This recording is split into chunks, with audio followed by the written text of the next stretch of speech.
This is going to be just a little update on my legal situation with PURE Paranormal, the group that filed a false copyright claim against me, which is a felony, and I am going to be pursuing that. First, I'd like to give a shout out to Bryan Baxter. Their weekly radio show is every Monday night. Link in the description box. Figure out what time it is for your time zone. It streams live over the internet, and they archive and put out podcasts. So check them out. I've been talking with them and keeping an eye on PURE Paranormal and what they're doing. And when I decided to pursue this case, because I got a strike against my account that I did not deserve, and that locked down so many things from my account, which is monetized, and they pulled down a video that I had embedded in an article that I wrote that was also monetized on another site. So I was really pissed off, and in videos I have said that I am going to be pursuing this. Now, Google has been dragging their feet on getting me all of the paperwork that I need to go forward with this, but I thought I'd show you guys some of the other things that have come up since then. First, on September 30th, Massandra Gray, who was the registered agent of the company known as PURE Paranormal, she decided to file paperwork with the Secretary of the State to remove herself as the registered agent. That left no one really attached to the PURE Paranormal group. It was just a piece of paper with no people involved. Then, on a news story, which I've already talked about before, there was an inkling that they might get the permission to go back into Evergreen Cemetery, the place where they were so bad before, as evidenced by the video that they tried to censor by giving me a false copyright claim. So when it looked like they were going to get the ability to go back into the cemetery, and this is the Halloween season, and they probably have been pimping their company, something happened.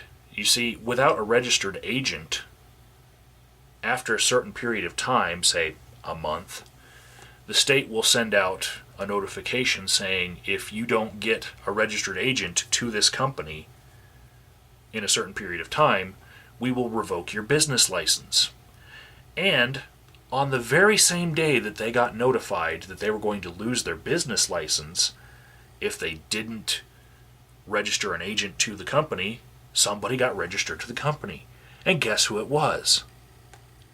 Massandra Gray, the same person who removed herself as the registered agent before. I wonder how that's going to look in court when the registered agent removes herself, presumably to get rid of liability and culpability, and doesn't want to be part of that group anymore. But then as soon as they absolutely need a registered agent, she has to put her name on the dotted line again, to keep the company going. Looks like she was trying to,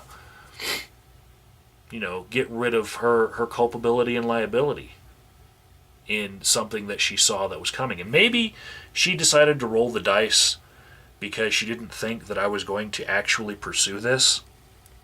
She'd be wrong if she was thinking that. But now there is a registered agent, and now there actually is a person to go after. And after the news story, which showed her saying that was her source of income, and if she lost doing tours, she doesn't know what she'd do. Yeah. Maybe she should have thought of things like that before, PURE Paranormal decided to attack my income on the internet by taking down a video off a monetized channel and giving me a strike. I'm happy that the strike has been lifted, but I'm very angry still about all of this. So,